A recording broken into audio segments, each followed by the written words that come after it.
ഇന്ന് ഞാൻ നിങ്ങളെ കൂട്ടിക്കൊണ്ടു പോകുന്നത് അമ്പൂരിയിലെ കൂമ്പിച്ചൽക്കടവ് പാലത്തിലേക്കാണ്. കേരളത്തിലെ നദിക്ക് കുറുകെ പണിയുന്ന ഏറ്റവും വലിയ പാലമാണ് കൂമ്പിച്ചൽക്കടവ് പാലം. ഇത് നമ്മുടെ മുഖ്യമന്ത്രിയും പ്രിയങ്കരനായ CK ഹരീന്ദ്രൻ MLA യും ടൂറിസം മന്ത്രി എല്ലാവരും കൂടെ ഫെബ്രുവരി 11-ാം തീയതി ഈ ഒരു പാലം ഉദ്ഘാടനം ചെയ്ത് നാടിന് വേണ്ടി സമർപ്പിച്ചിരിക്കുകയാണ്.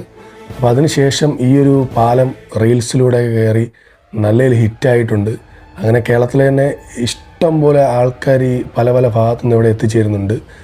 ഈ ഒരു പാലത്തിൻ്റെ ഭംഗിയൊന്ന് ആസ്വദിക്കാനും ഇതിൻ്റെ പ്രകൃതി ഭംഗിയൊന്ന് ആസ്വദിക്കാൻ വേണ്ടി. അമ്പൂരി പ്രത്യേകിച്ച് എടുത്തു പറയേണ്ട കാര്യമില്ല. ഇപ്പം ടൂറിസം മേഖലയിൽ വളരെയധികം മുന്നേറ്റം പോകുന്ന ഒരു സ്ഥലം കൂടെയാണ് നമ്മൾ അമ്പൂരിയിലെ പല ഭാഗങ്ങൾ.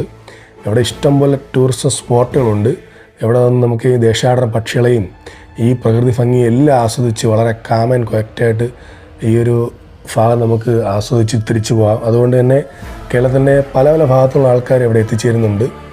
ഇതൊരു നാടിൻ്റെ ഒരു സ്വപ്നം കൂടെയായിരുന്നു. കാരണം ഏകദേശം പല നൂറ്റാണ്ടുകളായി ഇവിടെ ഒരു ആദിവാസി സമൂഹ ജനങ്ങൾ അക്കരയിൽ ഏകദേശം 1500 പല ആൾക്കാരുണ്ട്. അവരെ ഒരു സ്വപ്ന പദ്ധതിയാണ് ഇങ്ങനൊരു പാലം. കാരണം അവർക്ക് സഞ്ചരിക്കാൻ അന്ന് വള്ളങ്ങൾ മാത്രമേ ഉണ്ടായിരുന്നുള്ളൂ.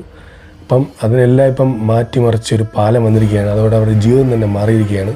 അപ്പോൾ ഞാൻ നിങ്ങളെ പ്രിഫർ ചെയ്യുന്ന സമയം എന്ന് പറഞ്ഞാൽ മോർണിംഗ് അല്ലെങ്കിൽ ഈവനിങ് വരിക. അപ്പോൾ ഇതുപോലെ ഈ പക്ഷികളെ ഒരു കൂട്ടത്തെയും ഈ ഒരു പ്രകൃതി ഭംഗിയൊക്കെ ആസ്വദിച്ച് വളരെ കാം ആൻഡ് ക്വയറ്റായിട്ട് ഇവിടെ നിന്നൊരു ചായ കുടിച്ച് ഈ ഒരു പ്രകൃതി ഭംഗിയൊക്കെ ആസ്വദിച്ച് ഇനി എനിക്ക് തോന്നുന്നു ഭാവിയിൽ ബോട്ടിൻ്റെ സംവിധാനങ്ങളും അങ്ങനത്തെ ടൂറിസം കുറച്ചുകൂടെ അടിപൊളിയാവും. അപ്പോൾ എല്ലാവരെയും ഈ ഒരു സ്പോട്ടിലേക്ക് ഞാൻ ക്ഷണിക്കുകയാണ്.